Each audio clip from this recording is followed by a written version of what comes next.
Hello everyone, welcome back to my channel. I am Kedar, and for the people who are seeing the channel for the first time, on this channel we talk about design, architecture, parametric design and generative AI, and look at all of these through a lens of education where I create tutorials, installation guides and workflow.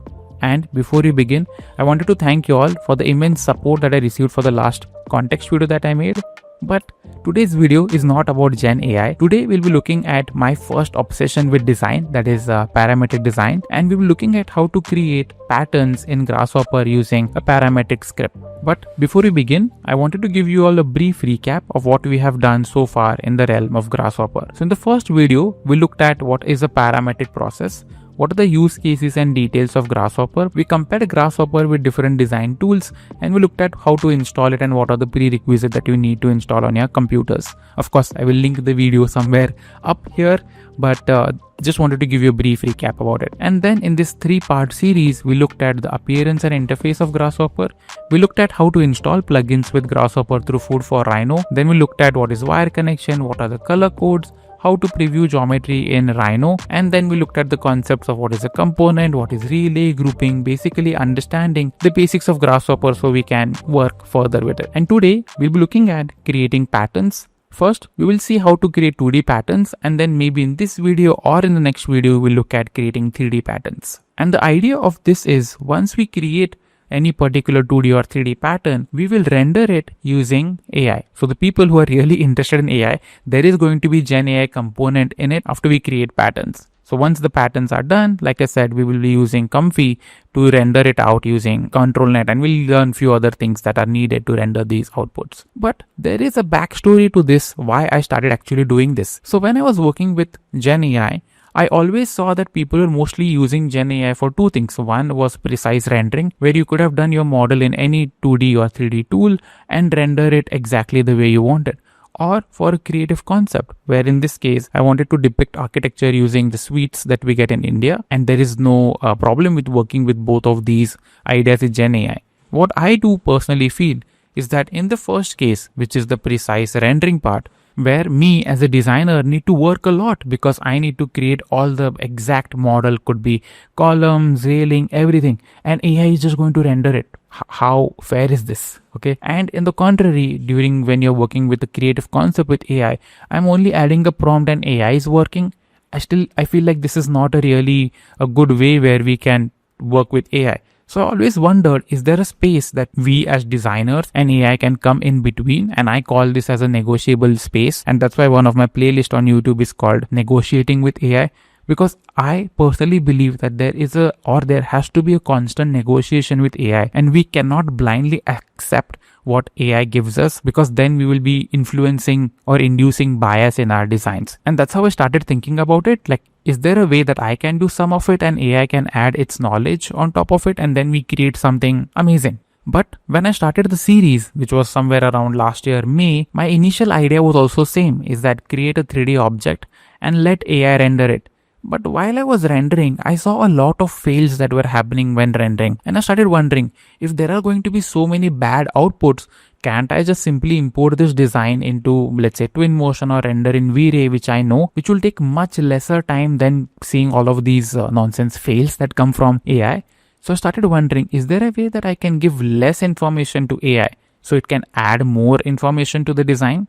I know this feels counterintuitive, but you will see what I mean by that. So for the first example, I was like, okay, can I just give it 4 boxes and see if it can render? And it did a good job. I didn't add any interior spaces. It was joining the buildings on its own, adding some kind of columns and things like that. And I was like, okay, that's something good. Then one of the most time-consuming part of architects is rendering plans. So I was like, can I give it a plan and then give it a reference of other plans and render it? And this really blew my mind. And for the first time, I could see, I hate the word collaborate, but me and AI collaborating to create something better. But this was really nice. And then I started wondering, okay, how much less can I give?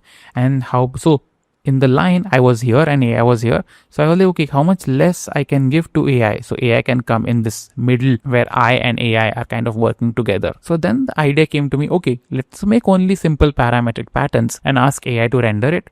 And I was blown by the results. You see that the patterns that I give are only 2D, but AI adds depth, AI adds volume, AI creates different spaces, materials, and things like that. And this was really intriguing to me, seeing that, okay, there is a lot to learn about AI, not just creating creative designs. And you will see with this example as well, where I just gave it like a gradation of triangles and it did amazing job.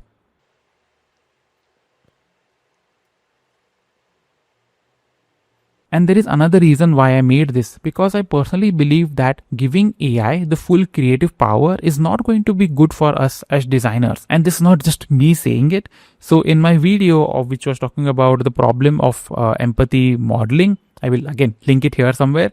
I spoke about this particular article which talks about how AI is impacting the skills of Gen Z. And in that same article, there was this particular snip which said, in the same study, it was shown that people using AI for critical thinking tools were also more likely to produce a less diverse set of outcomes from the same task compared to those without. And this is, I think, the key drawback of working constantly with AI, because everybody is creating the same output, because the training data is same. How much more creative can you be with just prompting? And you might have seen, I think the recent trend with AI is those cutting those fruits, like getting that ASMR kind of music. Maybe people are cutting houses, people are cutting fruits and things like that. I have also tried it. It's very hard to stay away from the new trends that come up with AI. But I just want to take a minute to think about, who does this actually help when we fall for AI trends?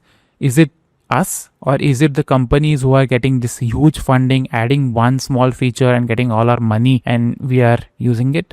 Okay, I understand this is not a philosophical video, but I feel like some things need to be thought of when working with AI. Okay, so then I started creating more patterns, now creating the same triangular pattern into 3D. So yeah, I understood the depth using control net, which we already looked at, and then creating more of the designs using various ways, which we'll look at in this particular video. And then my exploration continued with like creating 2D patterns, 3D patterns, and in this hexagonal case, I used the same pattern for exterior and interior as well to kind of create consistency in design.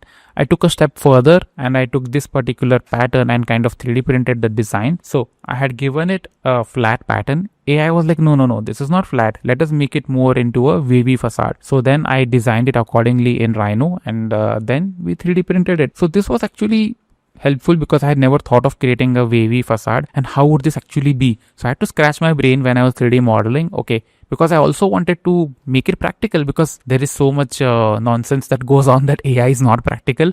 So I always try to keep things as practically modelable or practically 3D printable as possible, because if you 3D print it, then things can come to reality. And then this is the model that I get, which includes the wavy railing and the slab, and also continues the design. And how cool is this? So with AI, you can really add more information, and that is not just for aesthetic purposes. That also, of course, there is no, somebody will say, no, but there is no like sun analysis, there is no FAR, FSI. It's fine. Let's take AI with what we have right now and create something where we are also part of the design and AI is also part of the design. Coming to the next topic of how will we create these 2D patterns is something called as an attractor, or like I like to call it as virtual magnets.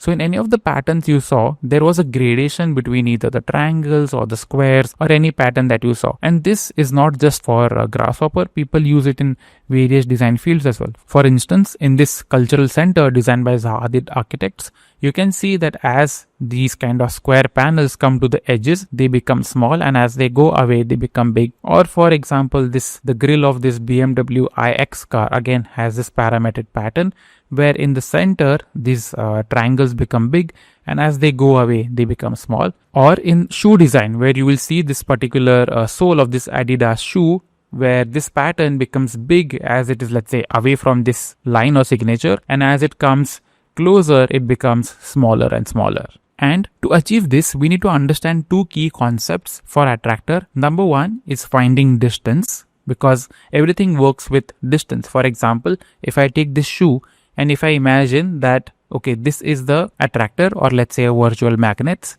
these patterns have to become big as they go away, and as they come close, they have to become small. So to do this, we need to figure out what is the distance. Okay, so that's one of the concept of finding distance. Okay, I've created a small like a illustration to show you how this actually works. So for example, let's say I am here and there is someone of you watching from Bombay, Barcelona or New York or anywhere in the world, and let's say I wanted to showcase that okay, whoever the distance is closer becomes as a small circle and whoever is away from me becomes a bigger circle. The first step that I need to do is I need to find out the distance. So Bombay it says like, or Mumbai it says it's like around 490 kilometers, Barcelona is around 7,000 and New York is around 12,000. But this, imagine in grasshopper scale or in feet and inches or millimeter, centimeter is too big.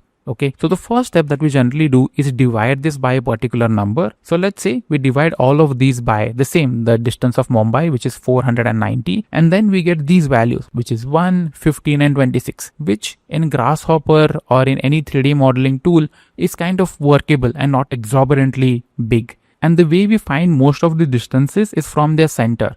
So whatever geometry you take or whatever geometry has, we find the distance from the main geometry or let's say the magnet and the geometry its particular center. And to do this, for this particular video, we'll be using these two components, which is distance, which basically finds distances, and then pull point, which we will see what it does with.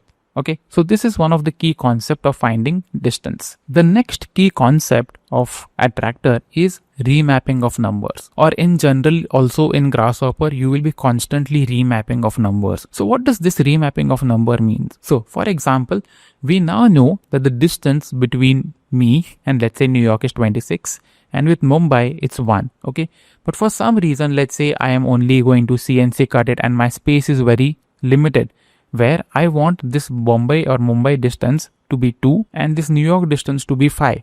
And Barcelona distance I will see whatever happens. And you have to also understand that these are not only the 3 cities or 3 circles. There'll be a lot of other things, like somebody might be watching from Tokyo, somebody from Dubai, somebody from London, and I don't know what is this in between. But what I know that the smallest distance has to be 2 and the biggest distance has to be 5. So we focus on what is the limits of what is the minimum and what is the maximum. To do this, we first figure out what is the limits of our entire set. So these are all the distances that we had. Now using a component called bounds inside of Grasshopper, we will understand what is the minimum and what is the maximum. Okay, this is from the original set, not the one that we want. Then what we actually want is that, okay, this minimum, which is 1 to 26, now has to become 2 to 5. And this will be using constantly. Maybe let's say now this is just the radius of circle. What if you want to rotate something? For example, if you are further than me, there is a panel which has to be rotated 90 degrees. And if you are closer to me, there is a panel which has to rotate to 30 degrees. So let's say this 1 to 26 now becomes 30 to 90. So these numbers are not just assigned for how small or big a particular geometry is. It could be for any particular change, that could be rotation, scaling, or whatever it could be. We will be constantly using remapping of numbers. And to do this, we use one simple component called remap numbers. And it has 3 inputs, which is your value, your source, and target. So value is your entire data set, which is whatever the distance is. The source is what is your source domain. In this case, it's 1 to 26. And target is what is the new domain that you want, which is 2 to 5. Okay. And once we connect all of this, you will see that the output is changed. And now, which was 1 has become 2, which was 26 has become 5. So this is another key concept which we'll be using with attractor, because we need to change or remap the numbers constantly so that it fits in that particular space. And once we do it for the limits, automatically the rest of the distances we will get. For example, now Tokyo becomes 3.5, Barcelona becomes 3.6, Dubai becomes 2.4, and London becomes 3.7. In between, Grasshopper takes care. We only need to give it what is the limits and it does things for you. Okay. So 2 concepts. Number 1, finding distances, and number 2, remapping of numbers. Now, there is another thing which is not specific for attractor or virtual magnets, but for anything that you will do in Grasshopper, and this is called data trees. In today's video, we'll be only focusing on flatten and graft. It took me a lot of time to understand it, and I will try to explain this as easy as possible. Okay. So generally what happens, all our data, let's say we take the same particular set, everything is together. All of these geometries are together, but for some reason, let's say I want to separate it depending on how much near is their time zone. So near to me is Dubai and Bombay, so they become one data set. Then London and Barcelona becomes another data set. Tokyo becomes separate and New York becomes separate. Okay, so now we are separating these into different data sets, or you can call it batches. That's also fine. So in Grasshopper, so earlier which was one set, now these get split up. So Dubai and Mumbai become one, Barcelona and London become the next set, Tokyo becomes the next, and New York becomes the fourth set. And similarly, that numbers also get acquainted with a particular set. One of the key things to understand when the data is flattened or grafted is to look at the wire connection. So if the wire is straight, that means the data is flattened. And if you see the wire as this dashed line, that means the data is branched or grafted basically. So it is been into separate compartments, let's say. So Dubai and Mumbai again become separate set, Tokyo its own, New York its own, and so on and so forth. But why am I talking so much about this flatten and graft? This is key or crucial when we are finding the limits or when we are taking the bounds of a particular data set. So if I take the bounds component again, you will see that the limits are not for the entire set but for the sub branches or the branches in the data set. Okay, so for the first one, which was Mumbai and Dubai, it's now only made data set for this, and this also affect the way we remap numbers. So if I add again the remap number script where the minimum is 1 to 2, you will see for the first one it has made 1 and 2, 1 and 2, and the ones which were single, for example, it was New York and Tokyo. So New York was I think 5, it has made 1.5, Tokyo was 3.5, it has made 1.5. And where it did come from 1.5? It is the average of 1 and 2. So it's a mid of 1 and 2. So this is when the data tree is grafted, where things are separate, and that could be the way you model it or the way you want the data. But at the same time, it's not like one is good over the other. Sometimes you will want things to be grafted, sometimes you will want things to be flattened. It's not like one is good over the other. Okay, and let's see how this affects the geometry. So the same pattern what I did, so this one is a pattern when things are flattened, and this one is when things are grafted. Okay, and the data set, if I remember clearly, was vertical. So each of these boxes were in one set, second set, and so on and so forth. Now if you look closely, so let me take this particular visual.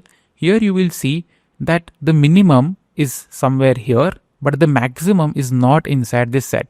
The maximum radius is outside this particular set. But in this case, when things are arranged in row, what Grasshopper does, for each of those vertical set, it gives a minimum and maximum. Okay, let's say this particular line, you see this is the minimum and somewhere there is a maximum here.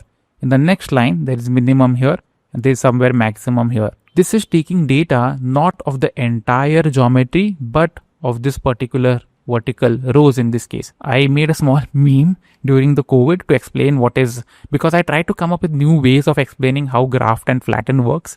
And so because we needed a social distance thing, I was like, okay, during COVID we need to be grafted, where we just like individually separate each other, don't come in contact, and not flattened because like we didn't want to be in close vicinity with anyone else. Okay, but like I said again, it is not that one is good over the other. You will be using one sometimes and the other one sometimes. Okay, so now let us see how to do this in Grasshopper. So I have opened both Rhino and Grasshopper.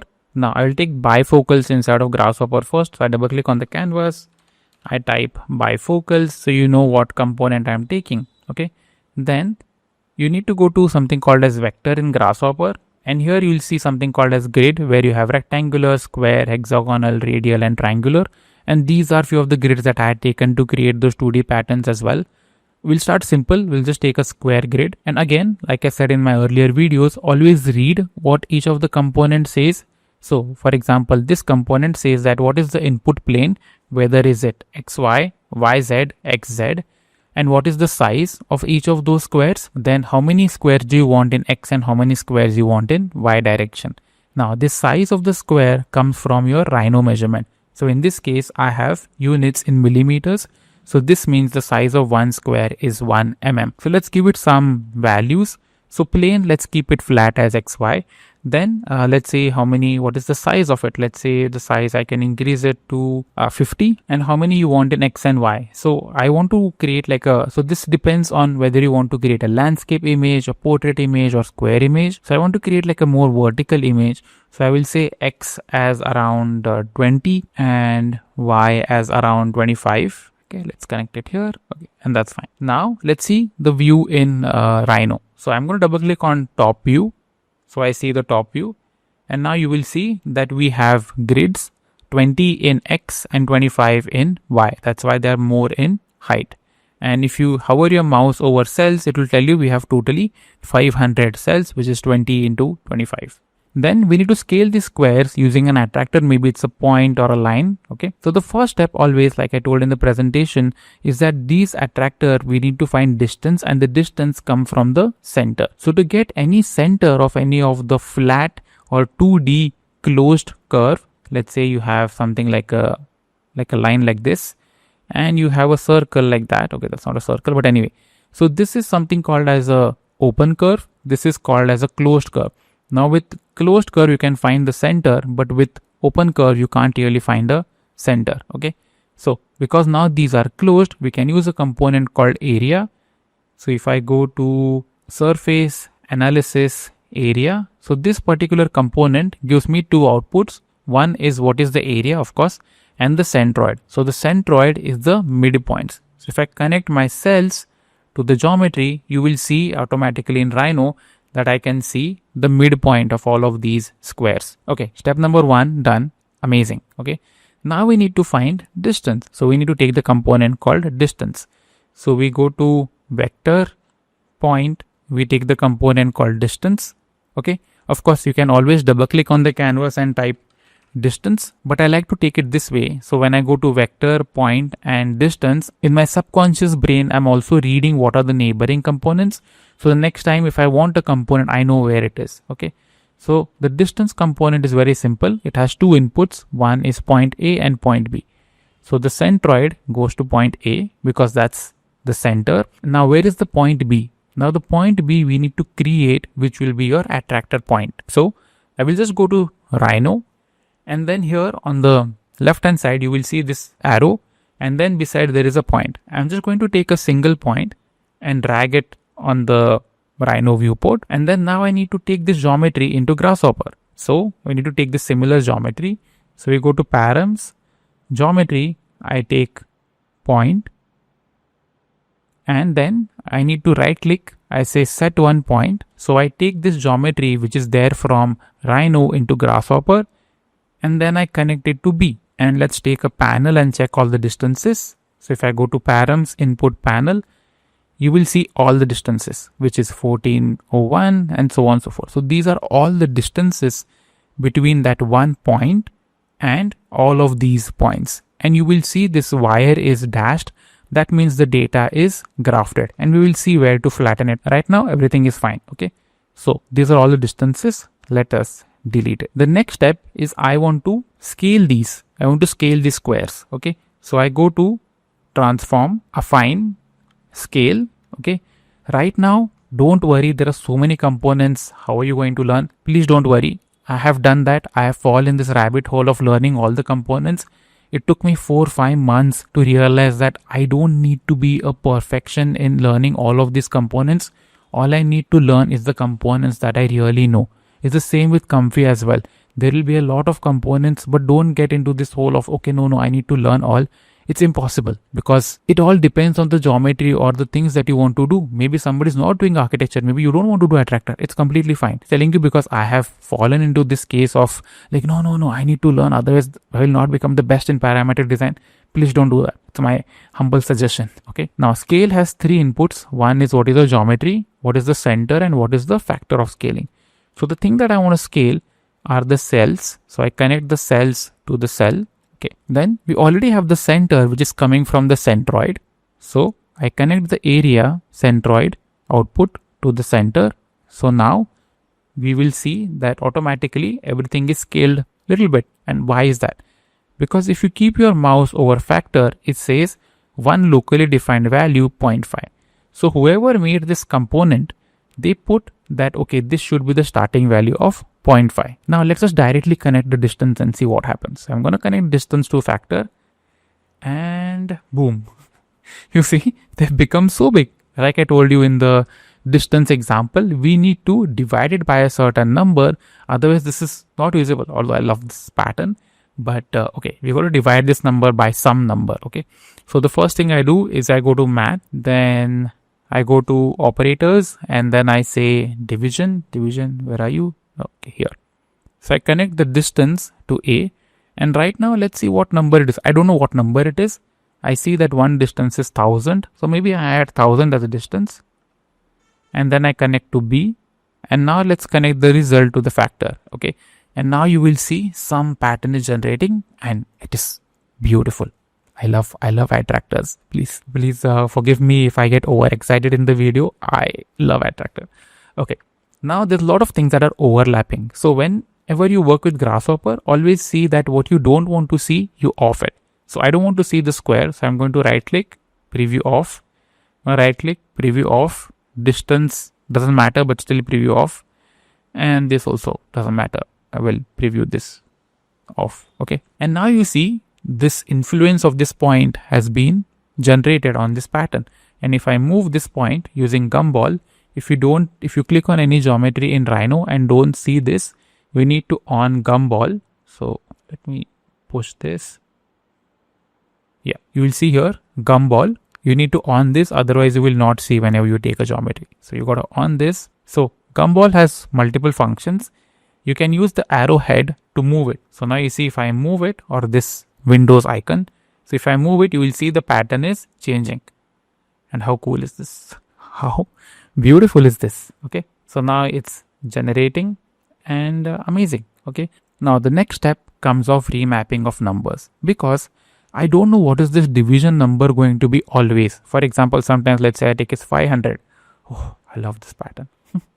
Okay, for example, let's say I put it at 500. It will not going to give me the precise result. So we need to remap this so we know what is the minimum and what is the maximum value, so that we don't come across these intersections. If you want, you can do it. It's not like I'm imposing on using remap numbers, but I generally prefer to remap numbers. Okay, so I'm going to delete this division, or what I can do is I can keep this script.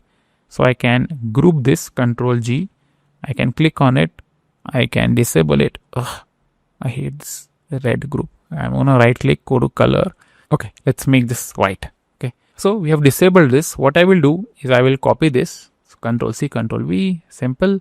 I will just delete the group part. Okay, so now we need to remove the division. Let me preview this and remap these numbers. So I'm going to remove the division part, remove this number slider, because I want to remap the distances. Okay, so the first thing to do is we need to take the component called remap numbers. So we go to math, domain, and we say remap numbers. Where are you, sir? Okay, here it is. So it needs three components. One is what is your value that you want to remap, what is the source domain, and what's the target domain. So we connect the distance to this value. Then we need to take a bounds component. So we go to math, domain, we take bounds. Okay, it's a similar thing what I showed in the presentation as well. So distance goes to number, and if I would take a panel here, you will see for each of the set it creates a bounds. So for the first set, the bounds is 108 to 1208, 158 to 12, 14, and so on and so forth, until we have the 19th one. Why 19th? Because we have 20. So you see the data is arranged using this one. So it's taking the 20, but it's showing 19. That's because Grasshopper starts with 0. I really, truly feel, even after working with Grasshopper for so many years, feel like why don't they start from 1? It is so annoying to teach every time. Not to teach, but to understand. And even for me, when I'm working, I'm like, if I put 20, I'll be 19. Like, how weird is this? But anyway, so we found the bounds. So now let me connect the bounds to the source. So now what should be my target number? Okay, now a little bit of maths I gotta use, or a little bit of brain I need to use. So what we are essentially doing is we are scaling this down, and the factor is what I need the number to be, which is right now 0.5. So my number needs to be somewhere between 0 and 1, so that it doesn't become bigger than the original square. If you want to become big, you can say 1 to 2, that's also fine. I don't want the pattern to be bigger than that. So what I will do, I'll create a domain. So we go to math, domain, we say construct domain, and then I connect this here. And now if I simply connect the mapped values to factor, you will see the pattern has changed, but we get this red error. Why is that? Okay. So this error says cannot scale with a factor 0. Because the pre-fed value for domain start is 0. It can't scale it. And I mean, that's practical, right? If you can't scale anything 0, it becomes null. Okay. So basically we need to add both of these values. So let's say the domain start, I keep it as 0.1, just so that we don't see that error and we see those squares. And the domain end, I keep it as 0.9, so that it is not touching, because I don't want these squares to touch when it's 1. So if I make it 0.9 and connect, now you will see all of the squares have a little bit of gap in that. And how cool. Super nice. I can move it anywhere and it is done. But now you will notice that why most of this square looks same. Shouldn't this square be bigger than this square because it is away from the point? And now the point of flattening and graft comes in the picture. Because all of these have been divided into vertical rows, each of the row has a minimum and maximum. So for example, there is all of these you see are the maximum, and all of these you see are the minimum, because each of them is getting a minimum and a maximum. Okay. Now we can flatten in the beginning itself, but what I personally like to do, I don't like to manipulate my data trees in the beginning itself. If I really want it, I will only do for that particular part, because let's say for some instant later we want it, it's very difficult to retrack and get the original data set. So what we will do, we'll only flatten the bounds. Okay. So let me move this aside. Okay. And then you take a component called flatten. So you can go to set tree flatten tree. Okay. Then I connect the distance to tree, and the tree goes to numbers. And now you see the pattern has changed. Amazing. Okay. Of course, somebody will say that, okay, you can right click and flatten it. That's also another option. Whatever number or whatever values you want to flatten, you can always right click on them, and whether you want to flatten or graph, that is also doable. Okay. But just so that we know what is happening, I want to keep this component here.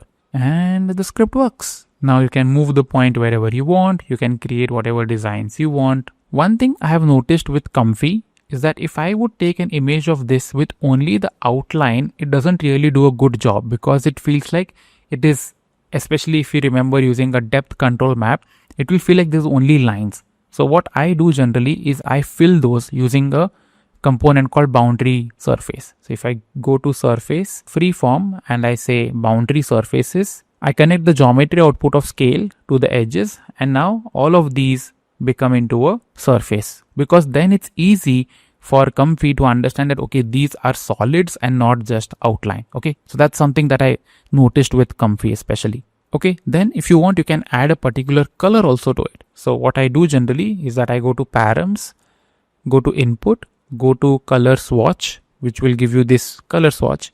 And then let's say you want it to any particular color, let's say I keep it black, and that's fine. And then because it's good for Comfy to understand contrasts, if you give with a white background a gray image, it will not really understand. So always have it in contrast, because at the end of it we have to put this in Comfy to render it out. Then we got to use a component called custom preview. So we go to display preview, we say custom preview. Okay. Now there is no output to this component because it is a visualizing component. Okay. For example, most of these components will not have output. Even if I take line dimension or if I take a vector, they will not have an output because they're only for visualizing purposes. So I connect the surface to geometry and I connect the color swatch to material. And then let me preview this off, and you will see all of these become into a black color. And then if I go to, let's say, rendered, yeah. And then you see I get this pattern which is solid, filled, and now black in color. So Comfy will understand. And if I move the point anywhere, the pattern will change. Amazing! You have made your first working parametric script. And if this is the first time and you achieve this, really, you have unlocked amazing things to be done further, not just from my videos, but in general for design, you have unlocked amazing things. So really be proud of yourself. I wish I had told my younger self how this is going to change my life, but really be proud of yourself. Okay, now let's say I delete this point. And you see everything is gone. Okay, so once you finalize your pattern, either you can do two things. You can right click on the point and say internalize data. And then if you delete the point, things work. If you don't want to delete the point, then you have to save both the file, which is the Rhino file and the Grasshopper file. So when you open, the point component takes reference from any of the geometry that you have taken from Rhino. Okay. If you don't want to save both, right click, say internalize data, so you are not working with it. If you want to save, or if you want to change the pattern repeatedly, save both the Rhino Grasshopper file. So if you change anything in Rhino, gets affected in Grasshopper immediately. Now let's look at how to add curve to this. Okay, any pattern you can add a curve to it. So I will group this again. I need to make this default, make color default. Okay. Now let's see how to add a curve or any other geometry, because right now we're only working with points, which sometimes can be really restrictive. Let me add a curve here. So what I will do, I will on this. So I see where exactly the pattern is. Let me go to shaded view. Okay. So this is the pattern. Now you can draw whatever curve you want. So let's say you can take this component, which is called control point curve. And here, whenever you take any component in Rhino, on top it will ask you some things that whether you want to change or not. Now here in this case, it's asking me degree. Now this degree is not the rotation degree 0 to 180, 360. This is the degree of smoothness of a curve, which generally is 1 becomes a straight line. So I can show you now with 1, you will get a straight line. Maybe I need to change color of this layer to white. So I make this white. So you see this geometry better. Now if I take control point curve with a degree of 2, you will see it creates a smooth curve. And if I take with a degree of 3, again 3 enter, it will make more smooth curve. Okay. As a rule of thumb, let's say you have 3 points. Okay. Don't make degree 3. It has to be one number less. So let's say I have 4 points. The max degree has to be 3. So generally I use numbers 1, 2, 3 and 5. I never go above 5. I have not seen much of the difference between 5 and above. But as a rule, if you have less than 3, let's say you have only 3 points, use 2. If you have 4 points, use 3 and so on and so forth. Okay. So you can create any of the lines that you want. I will go again to this control point curve. We'll create a simple curve that starts like this. If you want a straight line in Rhino, hold shift on your keyboard. Again, of course, in the bottom, I will keep whatever keys I am using. So in case I forget, you will know where to see. So let's say we do something like this, do something like that, okay, something like this and something like that. Simple. And then we take this curve in Rhino. So we go to params, geometry, there is curve here, right click, set one curve, and done. But where do I insert this? Because curve, there is no distance. So if you remember from my presentation, I said there is another component called pull point. So what it basically does, first let's take the component. So if you go to vector point, you will see something called as a pull point. Okay. So what it basically does, let's say, okay, I'm going to try and sketch. Please ignore my bad digital sketching.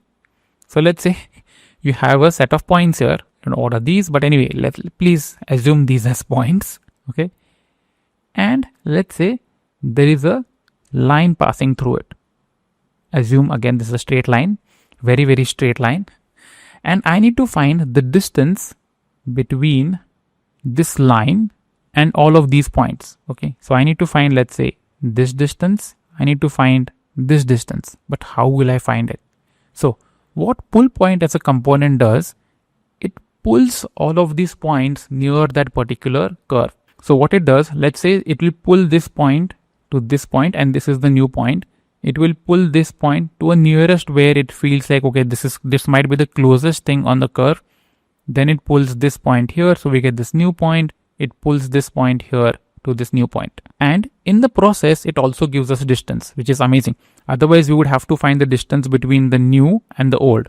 So in the process, it gives us also this distance, whatever this distance is, that also it gives us. So that's what pull point does. It pulls all the point onto the curve and then gives us a distance. So you see, the output also has distance. Okay. Amazing. So we got to remove this distance. So I'm going to delete the distance component. This fits here in the script. We delete the point because we need to use curve as our input. So curve goes to geometry and then the centroid goes to the point. And now you will see in Rhino on this curve, there are a lot of points. Okay. If I on this, you will see all of these points have been pulled on this particular curve. And now if I connect the distance to tree, you will see, let me preview this off, okay, I need to connect the distance to value, and now you will see based on this attractor curve, the pattern gets deformed. So let's go to rendered, and now you see based on this curve, we have changed the pattern. How cool is this? And there is no limitation. You can put anything. You can, let's say, just put a circle. So I can type, let's say I make this black again. Now I can type circle. So I say circle, and let's say I want it to be somewhere here, or I just want it like somewhere here. I can right click, I can say set one curve, and then take the circle. And now you see the pattern follows this circle. Isn't it amazing? Isn't it amazing? You can also tell multiple. I can right click and say set multiple curves, select both of those.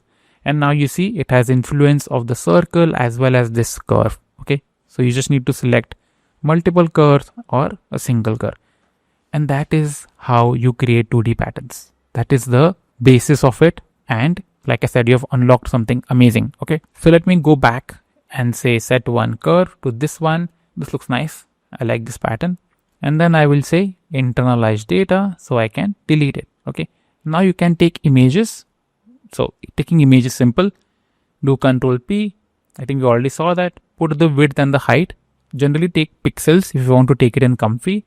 Then click set, and then you can just drag a window on top. So I will drag it. Okay.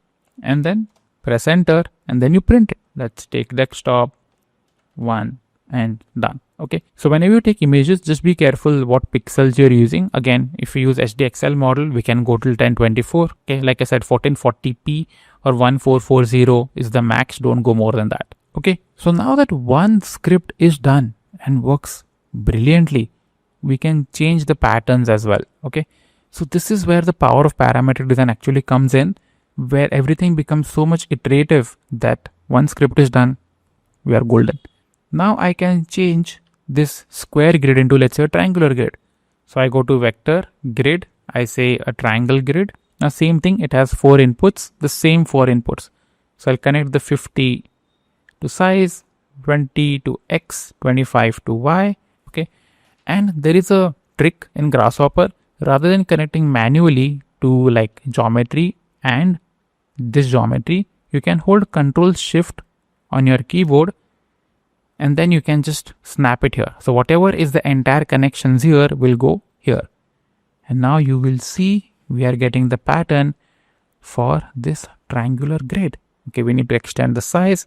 So let's make this 40. Let's make this 50. And the same pattern continues. How amazing. Okay, so this is the key potential of parametric design. Now that you can change any pattern, all you got to do is change this. For example, now if I take hexagon, again it has 4 inputs. I will do the same thing. The size goes here, X extends, Y extend. It's too big, so I will reduce it for, so you see I got to be this much because the size of the hexagon needs to be reduced. That's fine. And then I connect this here, and now the same logic has been applied to an hexagonal pattern. It's just super simple. Okay, so you can just change this initial component and this attractor curve, and then whatever radius or whatever the scaling value you want, and the rest of the script remains the same. Okay, and once you have done that, you can make a catalog of your patterns. Okay, I remember I said in the last video I will make videos 15 minutes, but I give up. I can't make short form videos. I think I'm much better talking in tutorials, and yeah, let's see. One other thing that I like to do is also, let's say I want to delete something. So let's say I create this square pattern. I will bake this. So I will right click, I say bake, and I will bake it in any layer. Right now there's no layer, it's only default. I say okay. Now let me go in Rhino to shaded view. So I see the pattern. Okay. So this is the pattern that I have made. Now let's say you want to remove something. For example, let's say this building doesn't have to be like this. I want this building to be like this. Goes here, goes here, goes there, and goes there. I want to remove this. I don't want this. Just to add more dynamicness to a building. Okay, so I can delete this directly in Rhino. I know there's a way in Grasshopper, but right now we're keeping things very simple. So we don't have to do that. What we can do is we can simply create a particular line. So I can type line, L-I-N-E line, and then I can create a line wherever I want, let's say here, and I can delete all of these which I don't want. And similarly, I can do it for the other way as well. So I create a line here, and then I say delete these. So I create something like this, which now I feel like, okay, this looks nice. I can also make the same pattern into 3D. So what I will do in Rhino, I will click on perspective, okay, and I see my pattern lying down here. I will delete these arcs. So I can select this all, I can select all of the patterns, and then if the gumball is on, you will see these arcs which allow you to rotate things. So if I click on this red one and say 90, it will make this vertical. So now this becomes like a 3D object. Then what I can do, I can drag again. I can go to top view, and then I can say mirror this pattern. So I type mirror from this point to this point, and I can rotate this and move it here. And let's go to perspective. So now you see this has become a like a 3-dimensional elevation or a facade. Okay, so if I go to rendered view, so right now there's no material, that's why you see it like this. Let me go to monochrome. I think that should be better. Yeah, so you see from the same pattern you can also rotate, move, scale, and you can also create 3D pattern as well. Now for AI, it understands that, okay, when you use a depth map, it understands that there is something empty here. So it generally creates either a glass opening or things like that. It also understands there is a cut here. So it kind of cuts either the building in this staggered way, or it creates a straight line. So AI understands because we will also be giving it a depth map as well. If you want to see this, the same black color to it, there are two ways. Either we can apply material, or we can take all of those surfaces inside of Grasshopper. So what I do, I go to params, geometry, I take surface, I right click, I say set multiple surfaces, select all, let's say internalize the data, connect this to this, I need to enable this, and I need to disable this. Okay, so the same pattern, the pattern is filled with a black color, and this is much more helpful for AI to understand, because it understands, like I said, the depth and canny, both of the control nets will work. So once you create any 2D pattern, bake it into Rhino. You can change or you can remove parts of it. You can also move it, change it depending on the however design you want. You can always use gumball for it. And once that is done, you can create a catalog of designs for you. So let me go back to my presentation. Once that is done, you can create a catalog of design for you. For example, I showed you how to do the first one, the second one also with the triangles. Now here I had 3 attractors. So I had a line here, I had a line here, 2 attractors. I baked it out, and then I removed this pattern, I removed this pattern. Okay, these two we'll see in the next video. Okay, so that's mostly what I wanted to cover in this particular video of how do we create parametric 2D patterns. And in the next video, I will tell you how to use a component called Graph Mapper and convert these patterns much more fluidic and parametric. And we'll also see how to add a 3D geometry to that particular script so that the pattern flows on that particular geometry. But anyway, that's mostly for this particular video. I hope you like this video. Thank you for your time. Please do all the things that YouTube suggests again, which is like, comment, share, subscribe, and I will see you in the next one. Thank you.